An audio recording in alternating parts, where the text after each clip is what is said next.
hear anything weird down. I wonder what that is. All right, so I in theory have us going live. Let me go to my other computer real quick and I'll check and I'll come back and confirm with you.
Yep, we're all good.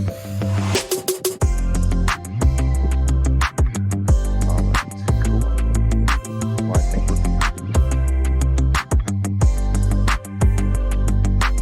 no, yeah, if you want to pause the music, I think we're going out live on YouTube, but it's not like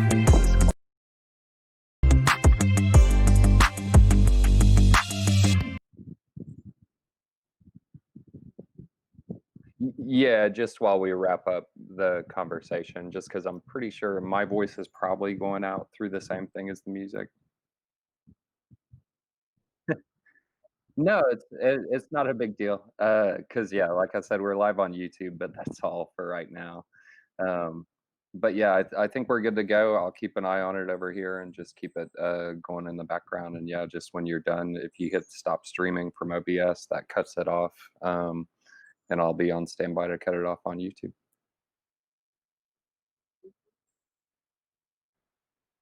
Sounds good. Thanks so much, Randy. All right, bye-bye.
Good morning. Thanks for tuning in to Local News Live right here on AOC. This is a community service of AOC Community Media. Each weekday, we read articles of local and state news from the Acadiana Advocate.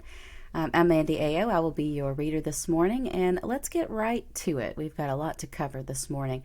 Minus backlog, Acadiana virus cases continue to decline, by Ben Myers.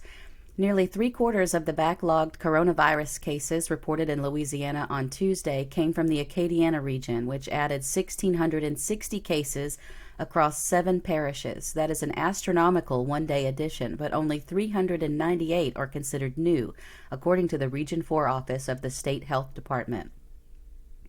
Across the state, the Health Department reported 3,614 more coronavirus cases, 27 more deaths, and 9 fewer hospitalizations. There were 55,947 more test results reported statewide Tuesday.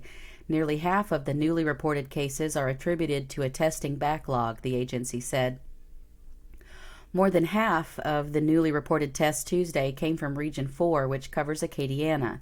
The region reported 29,531 tests, which made up 56.63% of the statewide total.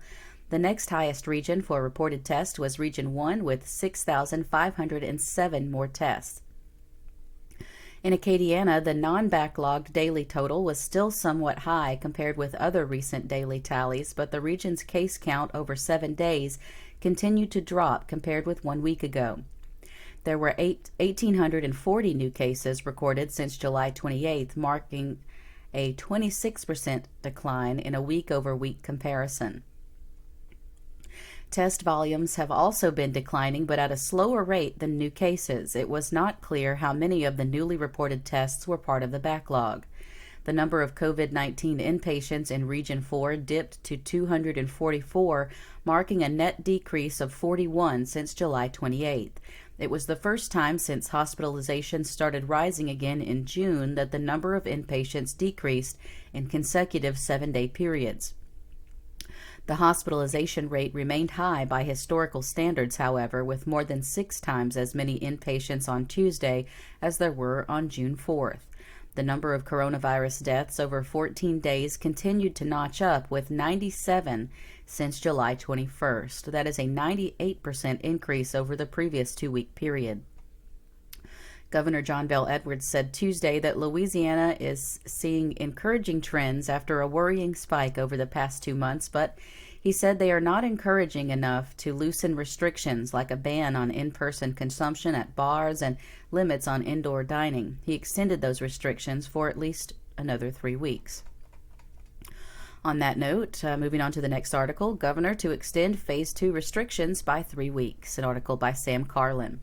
Louisiana is seeing encouraging trends with coronavirus cases and hospitalizations after a worrying spike over the past 2 months.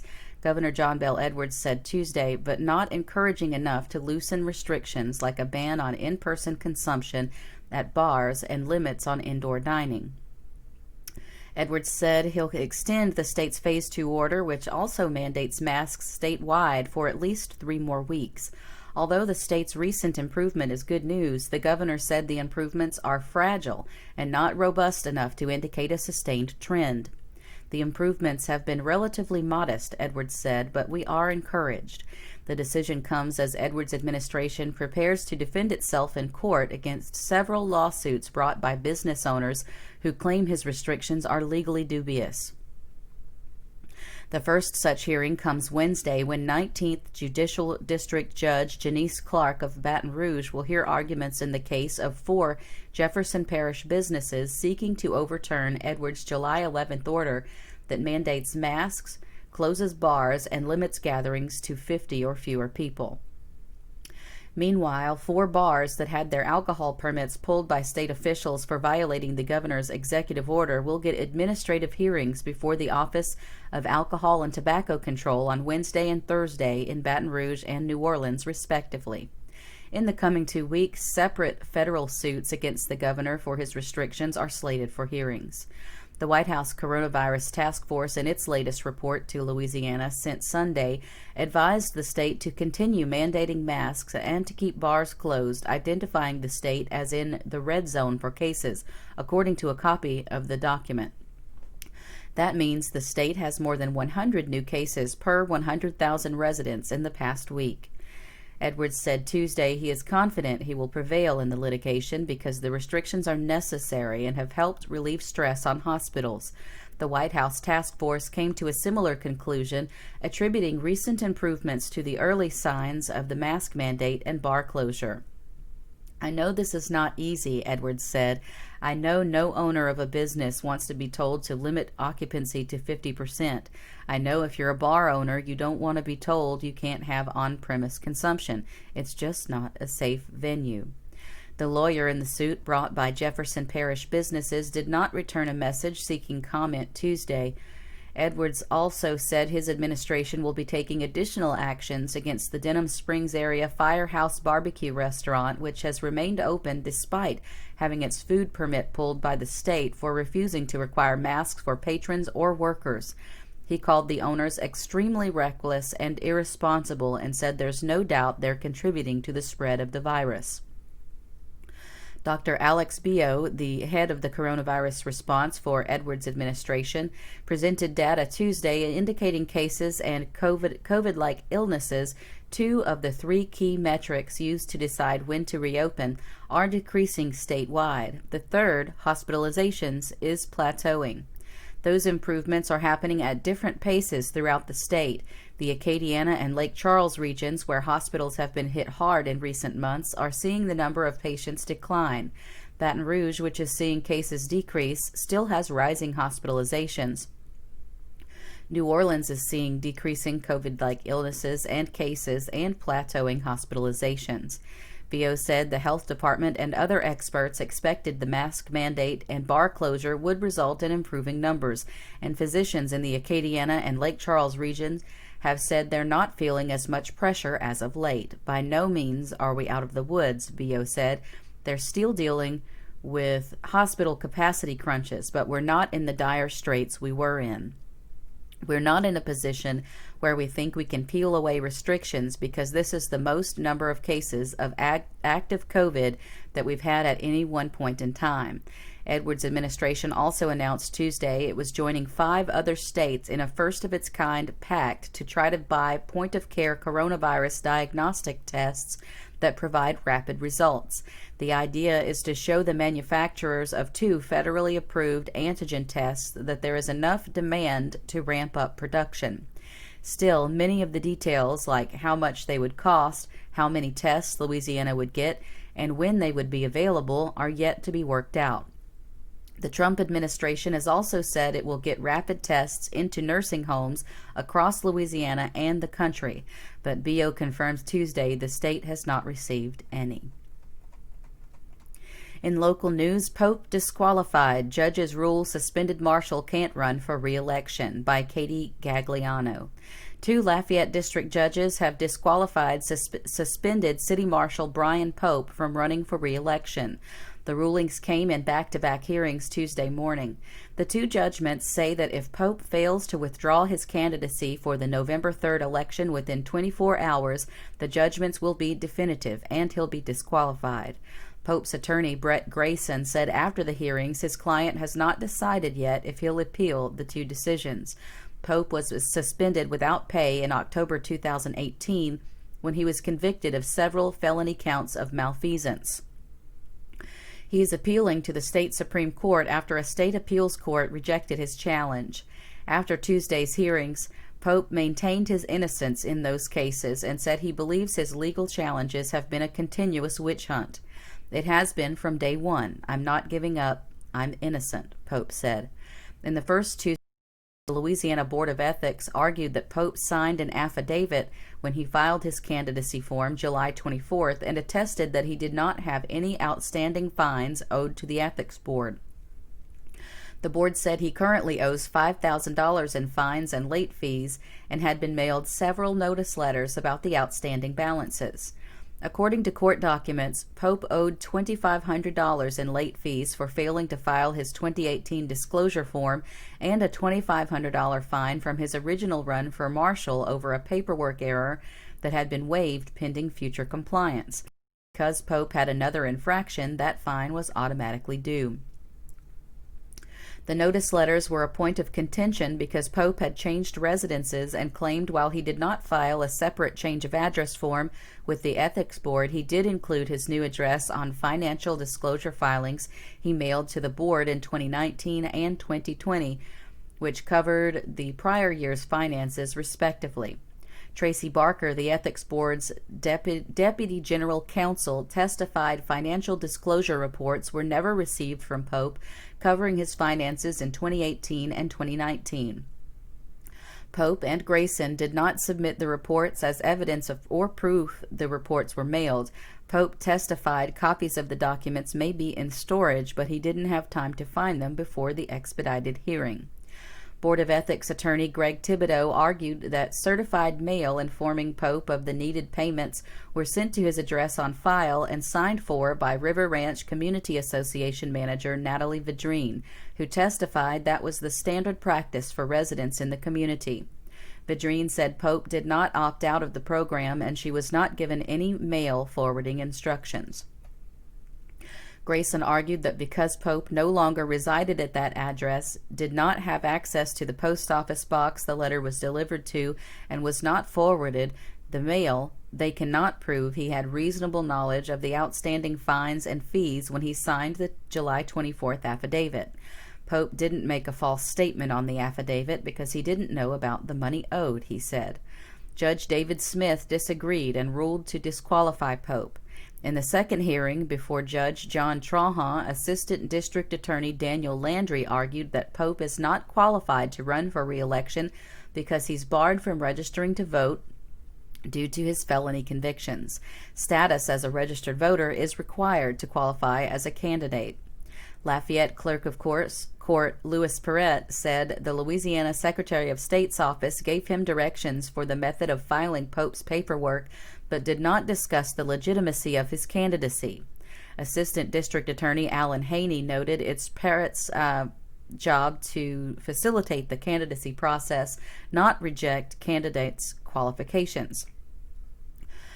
Grayson argued Pope had been previously allowed to qualify as a candidate for the Republican Parish Executive Committee, with Pope testifying he was informed by a staff member at the Secretary of State's office he was allowed to do so because his case was being appealed. That appeal was rejected in June, but Grayson argued Pope has not exhausted his appeals options and has filed with the Louisiana Supreme Court, which should allow him to run in this election. Trahan disagreed and said because Pope cannot register as a qualified voter for the election, he cannot run as a candidate. Pope has other active legal matters. Additional malfeasance charges are pending against him, and he was also ordered to court in August over the possible suspension of his probation in another legal matter for not completing court-ordered community service work. The candidacy of Lafayette City Marshal hopeful Nathan Broussard was also challenged Tuesday.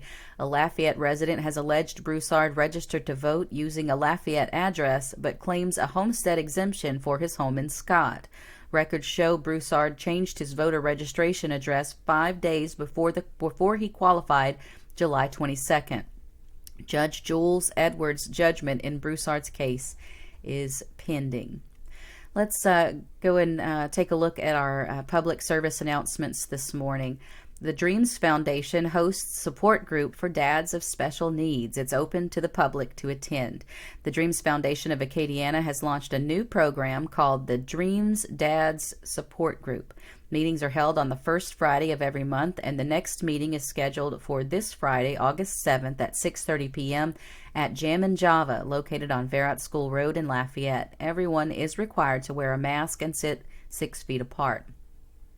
The support group is open to dads of children or adults with special needs who want to connect with other dads to discuss topics that impact daily living related to caring for a loved one with simple to complex medical conditions such as epilepsy, autism, spina bifida, cerebral palsy, Down syndrome, and more.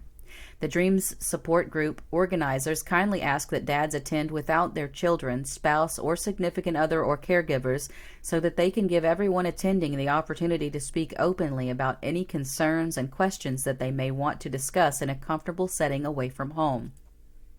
At the beginning of the year, Dreams started up a support group for moms, and that launched with great success.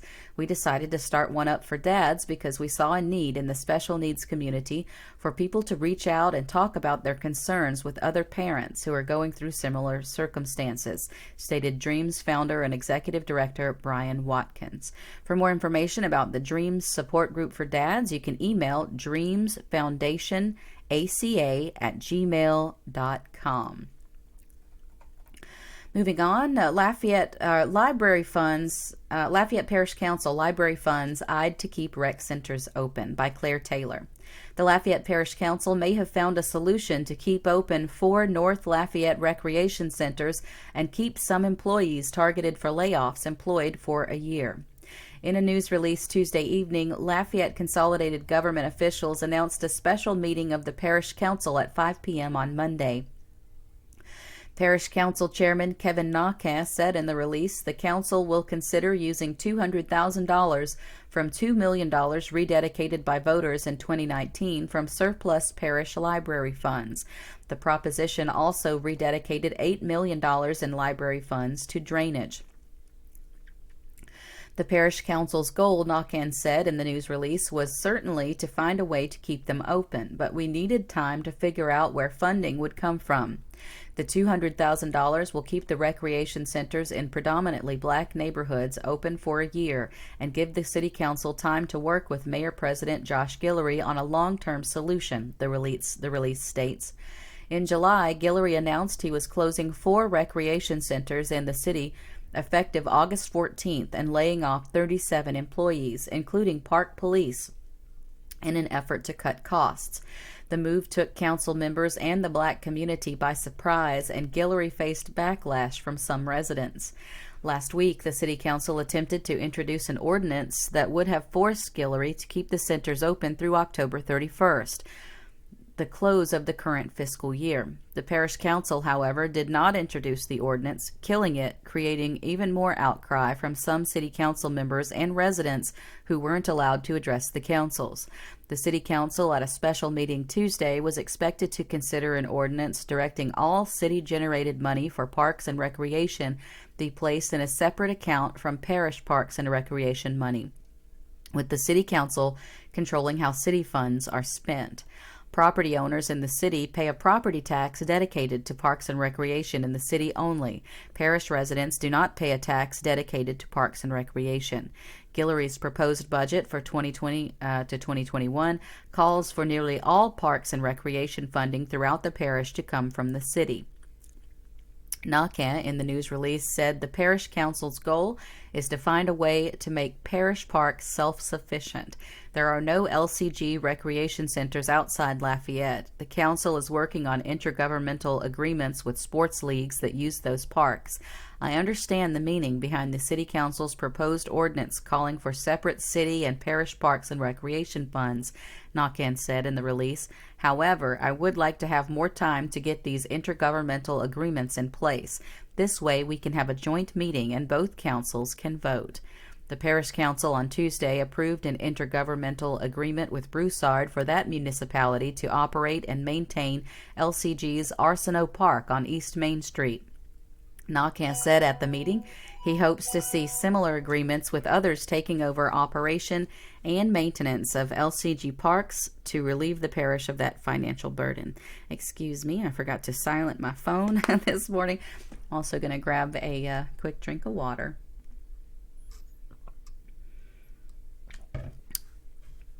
All right, in other local news this morning, St. Landry Public Schools delay opening, only virtual learning offered until after Labor Day. This is a staff and KATC report. The opening of public schools in St. Landry Parish will be delayed until after Labor Day, KATC reported. In a special meeting Monday, the school board pushed back the start day for students to September 8th.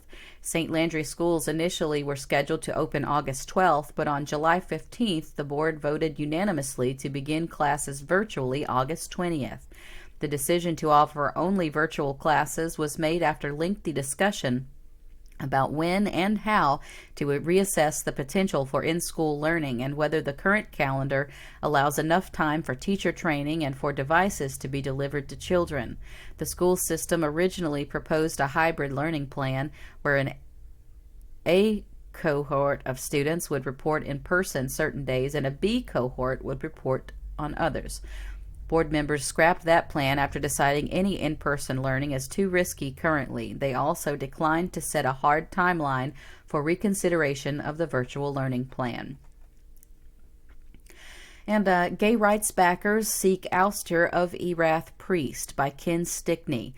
A petition seeking the ouster of a Catholic priest from his Erath church over a Facebook post about gay people will be delivered to the office of Bishop J. Douglas Deschanel on Thursday, according to a prepared statement from some of the priest's detractors.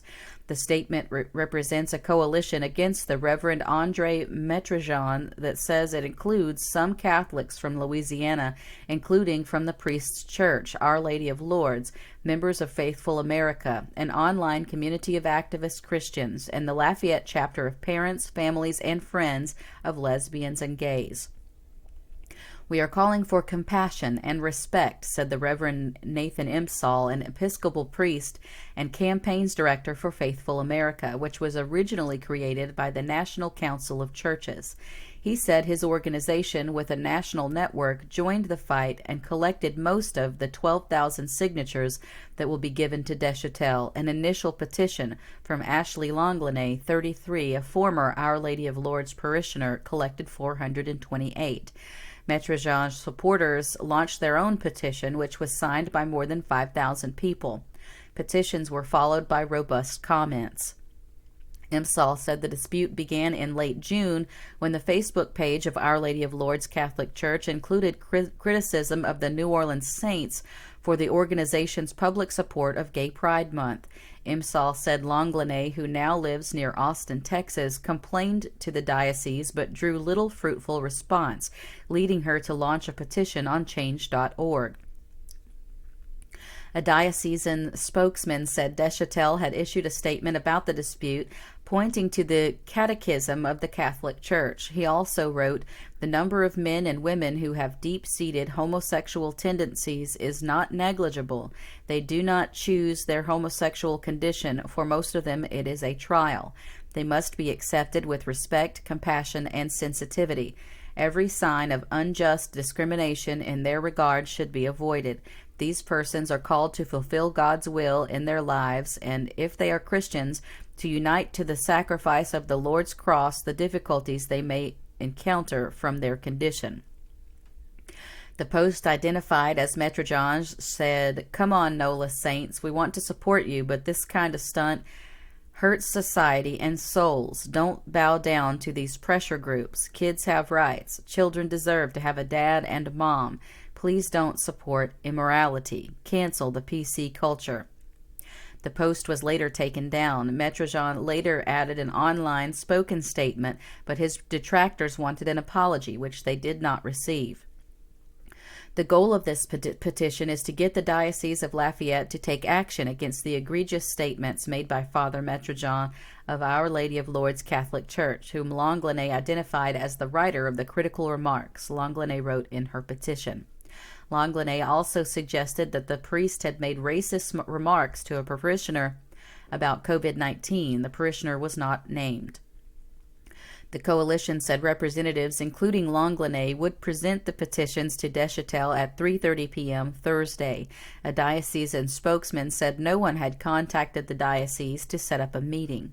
"Our message to Bishop Deschanel is that the church should be a place of inclusivity," said Longlinay in an issued statement before the petition delivery. "The words and actions of our priests, including on social media, should always reflect Christ's message of love, dignity, and compassion for all, without discrimination on the basis of race, sexual orientation, or identity."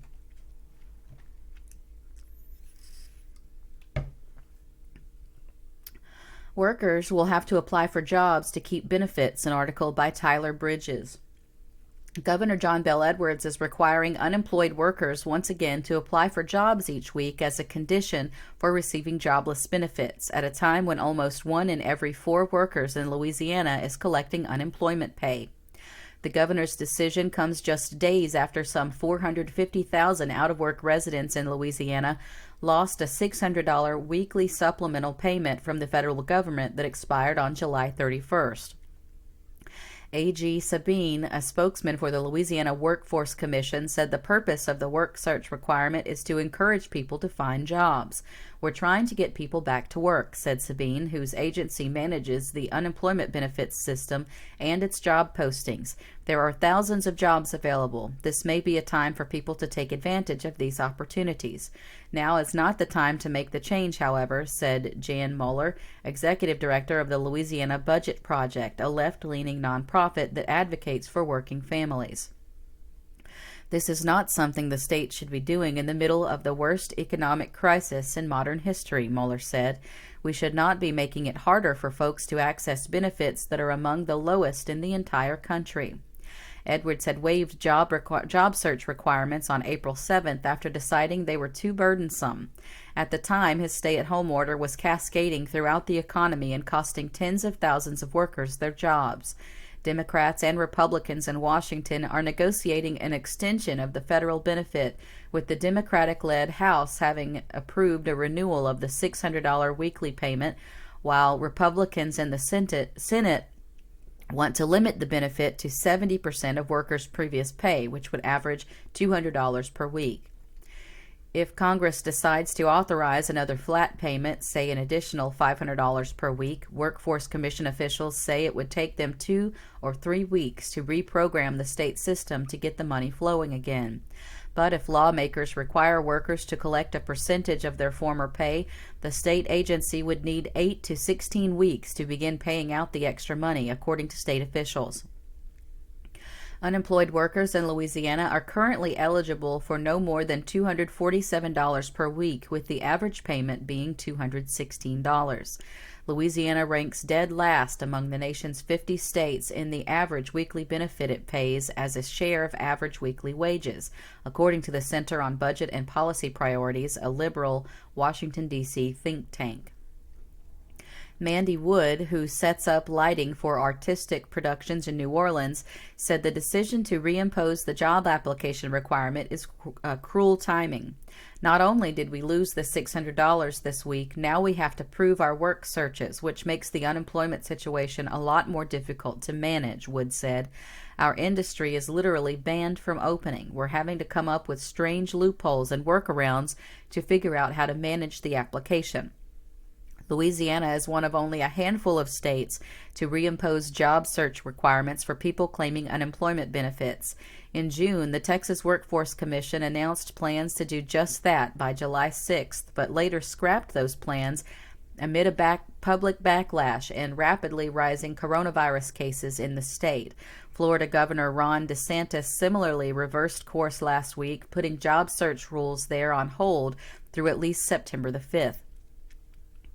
Louisiana, on the other hand, appears to be proudly reinstituting and giving the impression, which is totally contradicted by reality, that the economy is doing great and it's time for everybody to go back to work, said Maurice Imsalem, program director at the National Employment Law Project, a labor-backed nonprofit workers' rights group.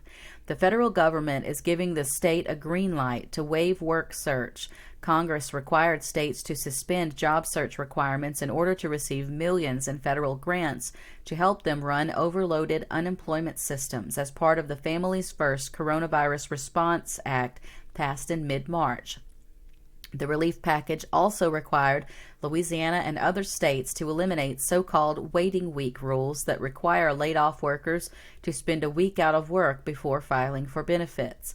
But the Louisiana Workforce Commission notified the public on Monday with a tweet and a Facebook video that it had reimposed the job application requirement with a cheery "Work search is back." Workers who want to keep collecting unemployment benefits will have to apply for jobs this week, said Sabine, the commission's spokesman. The agency's website has no mention of the change, noted Eric Pollard, who has been collecting unemployment payments since being laid off from his training job at the Tulane Medical School in March. The suddenness is a big problem, Pollard said, adding that he doesn't want to have to apply for new jobs because he plans to return to Tulane once the medical school opens. In the Facebook video, the agency said unemployed workers will have to show that they searched for at least 3 jobs each week. They can contact employers online, by email, by fax, by phone, or by attending a job fair in person or remotely. Jobless workers can continue to receive benefits if they say they are not available to work, as long as they list COVID-19 as the reason, the video said, but it didn't provide specifics. The Louisiana Workforce Commission has tens of thousands of available jobs already listed on our Helping Individuals Reach Employment site, the video narrator said. Imsalem said the way the video lays out the new filing rules was super confusing, even for someone well-versed in unemployment law, and he expressed skepticism that the agency could help the record numbers of jobless workers navigate the requirements given how badly it struggled to handle the initial onslaught this spring. A quick search of the agency's website showed that most of the jobs require minimal skills and pay less than $15 per hour. Job postings as of July 31st in Louisiana were down 8% from 1 year earlier, said Carrie Engel, a spokesperson for Indeed.com, an online employment service. Meanwhile, the Workforce Commission's Unemployment Trust Fund had fallen to $301 million as of July 31st and is dropping by $50 million per week, the agency said. This means the fund will likely run out of money in mid-September and force the agency to begin borrowing from the federal government to continue to make payments.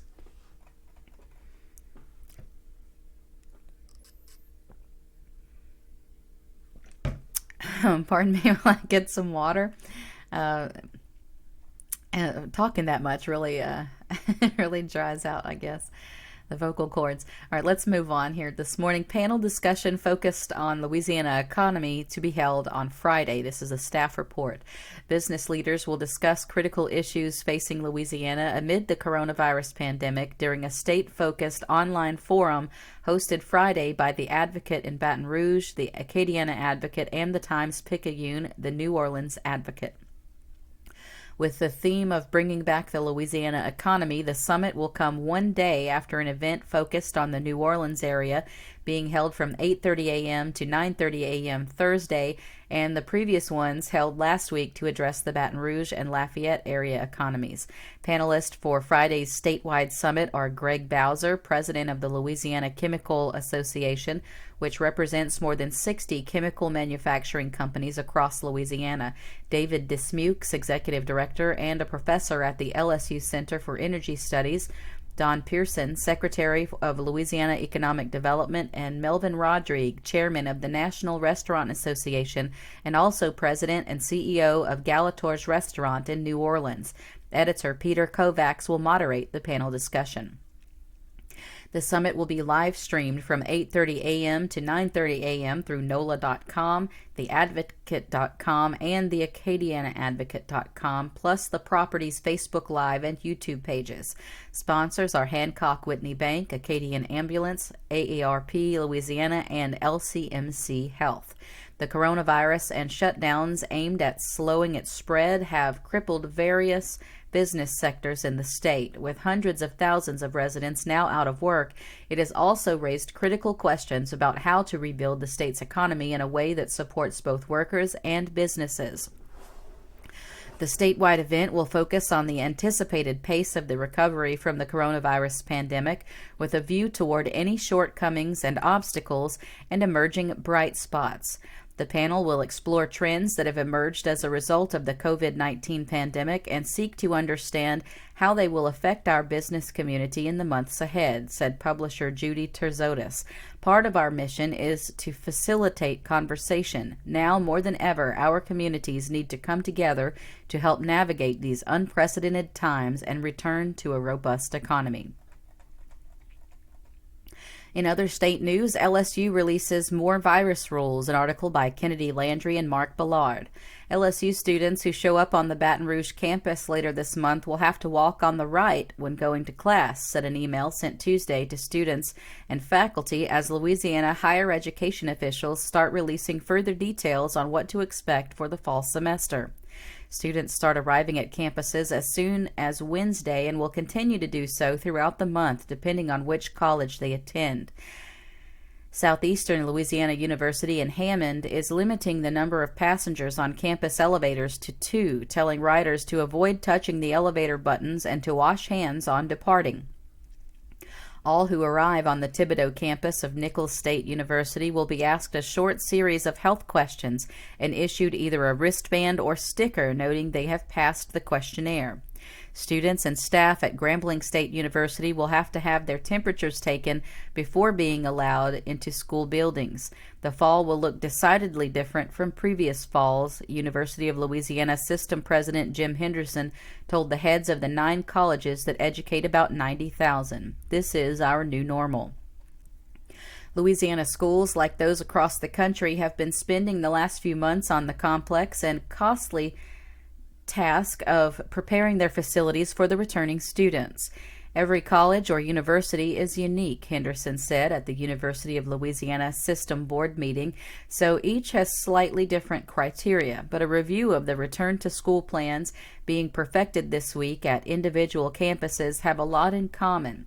Use of communal water fountains is discouraged. Use of water bottle filling dispensers is recommended instead.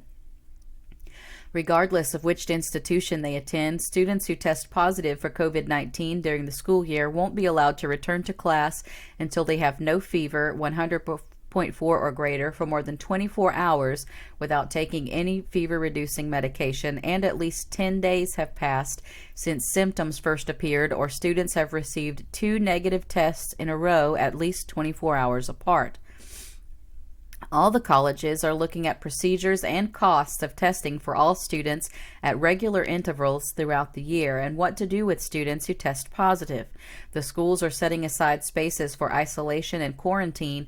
Some are even looking at hotel rooms for students living on campus.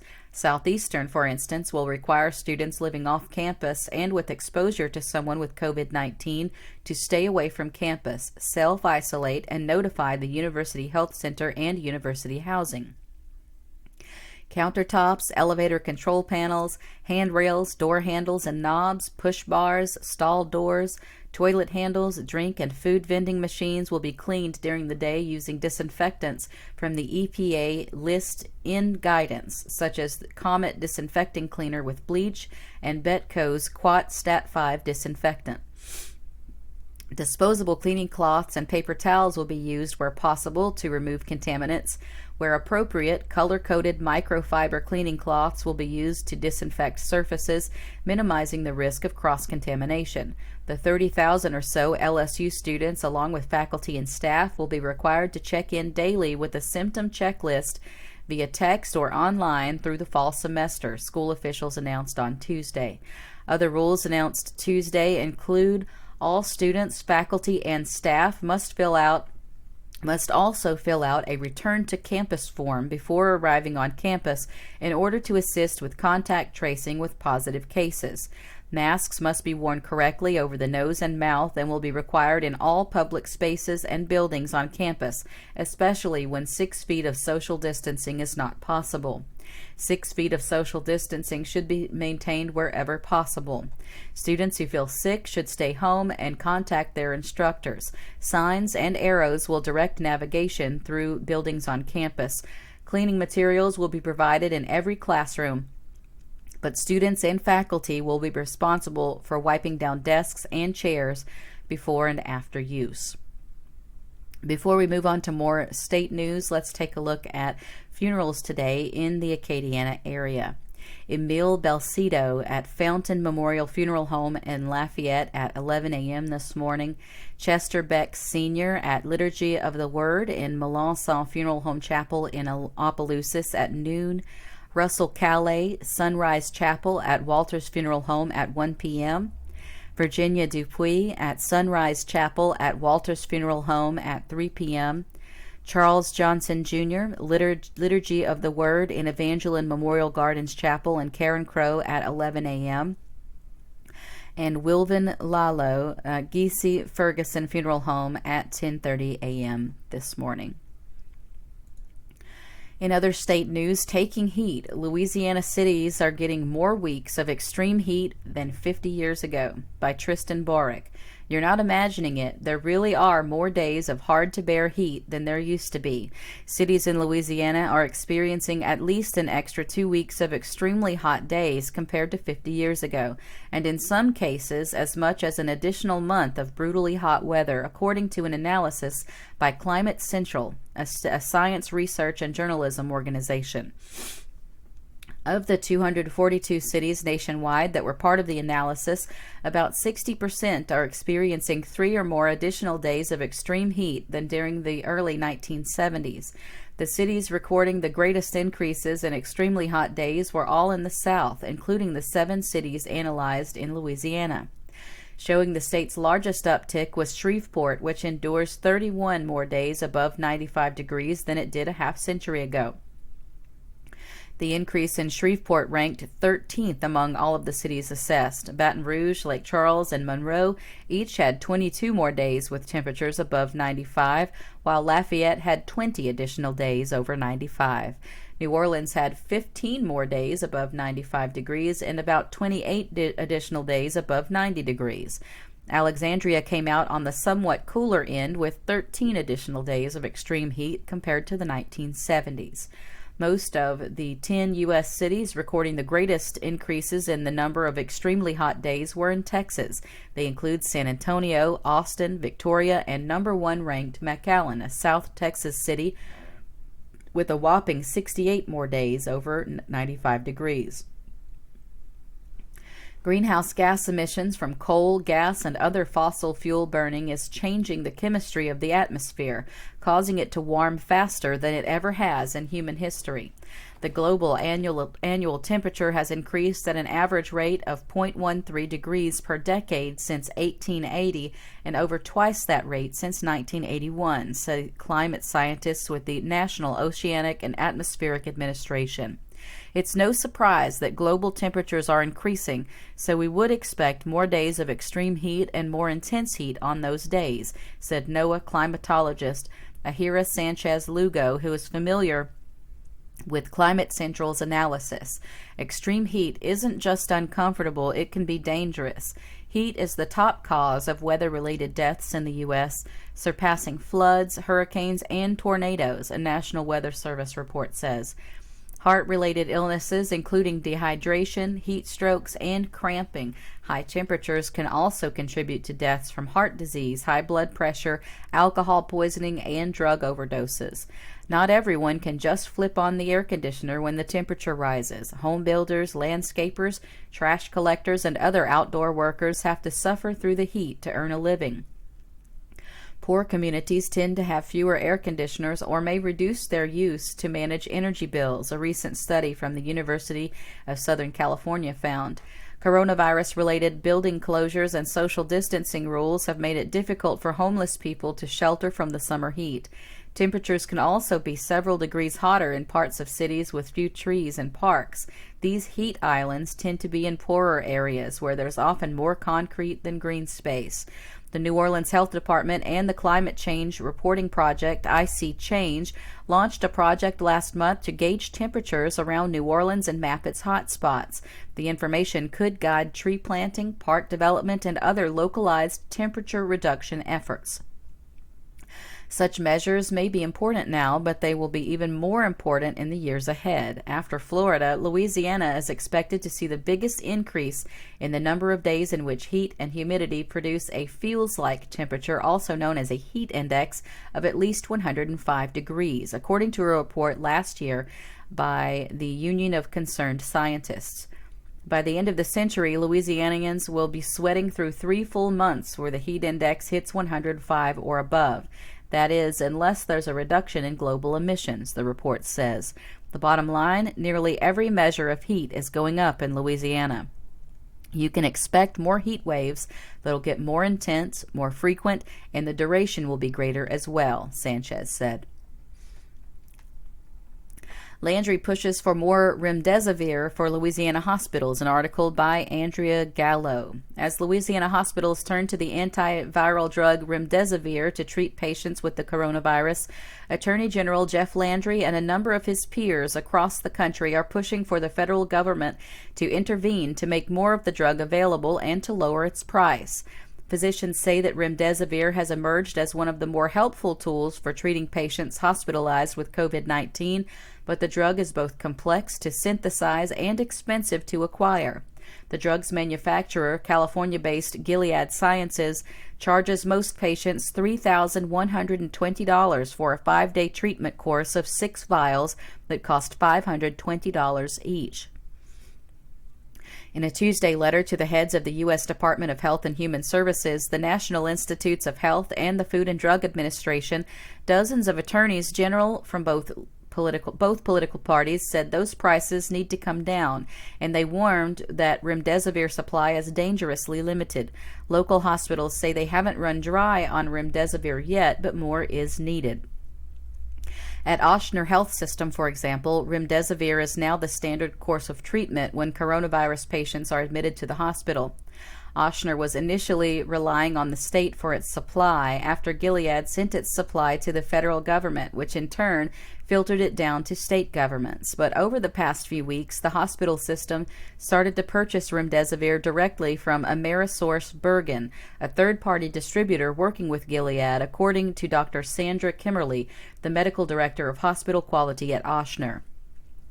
She said that many pharmaceuticals can be hard to source, but the fear is that there isn't another drug at this point that can be substituted for remdesivir.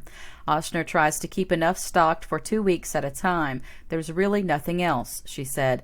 Dr. Catherine O'Neill, Our Lady of the Lake Regional Medical Center's chief medical officer, said Tuesday the Baton Rouge Hospital is using up its entire allotment of the drug each week as more and more coronavirus patients are being treated at the hospital. She thanked Landry for trying to secure more of it. We are seeing a shortage of many important medications used to treat and provide supportive care for COVID-19 patients, O'Neill said. Baton Rouge General Medical Center reported Wednesday that it has enough remdesivir supply to treat more than 100 patients and that the hospital hasn't had trouble with its supply yet. The attorneys general who wrote the letter said they are worried. They're requesting that the federal government use the 1980 Bayh-Dole Act to allow other manufacturers aside from Gilead, which has the patent, to start producing the drug. We think it's clear that Gilead has not established a reasonable price, nor has it met the health and safety needs of the public, given the COVID-19 pandemic, reads the letter spearheaded by Landry, a Republican, and California Attorney General Xavier Becerra, a Democrat. Gilead should not profit from the pandemic, and it should be pushed to do more to help more people. The letter says that Gilead has benefited from $30 million in National Institutes of Health-funded clinical trials from remdesivir this year, but that the production of the drug remains dangerously low. A statement on Gilead's website said the company has worked to shorten its manufacturing timeline from 9 to 12 months to 6 to 8 months. Remdesivir increased in popularity this spring after researchers announced that the drug cut down on the length of time that patients were hospitalized with COVID-19. The FDA granted emergency authorization for its use in treating hospitalized coronavirus patients. Healthcare providers have warned that it is not a silver bullet, but have reported good results from using it. The Louisiana Department of Health distributed remdesivir in May to dozens of hospitals across the state after Gilead donated several doses to the federal government. Landry has also been a vocal supporter of hydroxychloroquine, which President Donald Trump has touted as a coronavirus cure, despite multiple studies finding no benefit from its usage. Last week, Landry shared a video on social media in which a group of doctors claimed that hydroxychloroquine could cure the coronavirus, and the social media platforms deleted the video, saying it was spreading false information. Back in April, Landry announced that he had secured hundreds of thousands of hydrochloroquine tablets for people in Louisiana. Landry tested positive for the coronavirus last month but was asymptomatic. He has since said he is negative for the virus. In a recent radio interview, Our Lady of the Lake pulmonary and critical care physician Dr. Chris Thomas said hydroxychloroquine has absolutely no benefit as a treatment for COVID-19 and proves to be ineffective. In the same interview, Thomas said remdesivir has been effective in treating the virus, likening it to Tamiflu for inpatients. In more state news, Gulf dead zone smaller than usual. Hurricane Hannah's waves and winds helped churn water, by Mark Schleifstein. The 2020 summer low oxygen dead zone along Louisiana's Gulf of Mexico coastline covered only 2,117 square miles, an area just a bit larger than Rhode Island and the third smallest dead zone since mapping began in 1985, according to researchers with the Louisiana University's Marine Consortium and the National Oceanic and Atmospheric Administration.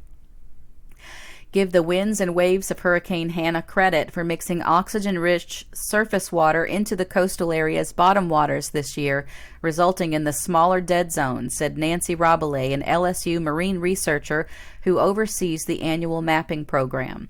The smaller low-oxygen area did not result from less nutrient pollution being carried down the Mississippi River to the Gulf this spring, though the river's flow did slacken just before the monitoring cruise after several months of high flow, she said. With the drop, the 5-year average dead zone size is 5,408 square miles, which is still 2.8 times larger than the goal set by the federal state hypoxia task force to reduce the size of the dead zone to a 5-year average of 1,930 square miles by 2035. That 5-year average could have been significantly higher were it not for Hannah. It's the second year in a row that a Gulf tropical system is believed to have reduced the size of the low oxygen area. In May, NOAA scientists had estimated the dead zone would cover 6,400 square miles of Gulf water bottoms, while an LSU team estimated it would be 7,769 square miles, both based on data collected by the U.S. Geological Survey showing the amount of nutrients in the Mississippi River as it enters Louisiana in the spring. The low oxygen condition is caused by nutrient-rich fresh water collected by the river's vast watershed, which includes parts of 32 states and 2 Canadian provinces, and delivered to the Gulf of Mexico during the spring and summer. The fresh water creates a layer that sits atop the salty Gulf waters until it's mixed by tropical storms in the summer or frontal systems in the fall. The nutrients, mostly nitrogen and phosphorus from Midwest agriculture and from sewage wastes, feed huge blooms of algae that grow in surface waters but eventually die and sink to the bottom, where they decompose and use up oxygen in the saltier, deeper water. The result is often huge areas of Gulf bottom waters containing from 0 to 2 parts per million of oxygen, a condition called hypoxia. It kills bottom-living organisms that form the base of the Gulf food chain and forces fish, crabs, and shrimp to flee. USGS scientists estimated that in May, the nutrient-rich Mississippi and Atchafalaya rivers were discharging 30% more water than the long-term average between 1980 and 2019. The nitrate in that water was about 2% above the long-term average, while phosphorus represented a 25% increase. But then Hannah formed in the Gulf on July 23rd and moved west toward a July 25th Texas landfall across the northern Gulf of Mexico, with its winds and waves moving across the Louisiana coastline both before and after that landfall, mixing the water column along the coast. The research crews measured oxygen in the water column at numerous locations in the Gulf between July 25th and August 1st. The 2019 dead zone, which was partly disrupted by Hurricane Barry, but was fed by the longest modern high water period in the lower Mississippi River's history, measured 6,952 square miles. It was the 8th largest in the history of the cruises. In attempting to reduce the low oxygen area's size, the federal state task force relies on voluntary programs run by the states within the river watershed, sometimes supported by federal conservation grants. The U.S. Environmental Protection Agency has not adopted stringent regulations setting limits on the amount of nutrients allowed to enter Mississippi tributaries. In addition to the economic effects to commercial fisheries in the Gulf, the nutrients carried by the river cause similar low oxygen zones in inshore areas, including in wetlands in St. Bernard and Plaquemines parishes when the Bonnet Care spillway is opened. Commercial fishers opposing Louisiana's efforts to build a major sediment diversions below New Orleans to rebuild wetlands also warn that the use of those diversions will add nutrient pollution to those areas. In a Tuesday telephone news conference about the cruise sponsored by NOAA, which funds the research, officials with that agency, the EPA, and the Secretary of the Iowa Department of Agriculture stressed that this year's cruise results represent only a single data point in the task force's efforts. Models are models, estimates are estimates, said Mike Naig, the Agriculture Secretary. He says that the partnerships between farmers and federal and state regulators aimed at reducing the nutrients are beginning to result in successes, although the reduction in the dead zone size is still many years away. Indeed, the task force's 1,930 square mile goal has been a moving target. In 2008, the task force said the goal would be met in 2015. In 2016, it pushed back the date to 2035 and added a provision calling for a 20% reduction in nitrogen and phosphorus in the river by 2025. In 2012, environmental groups filed suit against the EPA, charging the agency had failed to conduct a study it believed would result in new regulations setting limits on non-point pollution, runoff from farmland rather than emissions from a pipe, and a federal judge in New Orleans agreed. But in 2015, the U.S. Fifth Circuit Court of Appeals overruled the lower court judge, finding that the EPA had the discretion to skip the study. We're a long way from where we want to be ultimately, said Naig, a Republican who is co-chairman of the task force, but waving a regulatory wand will not solve the issue either.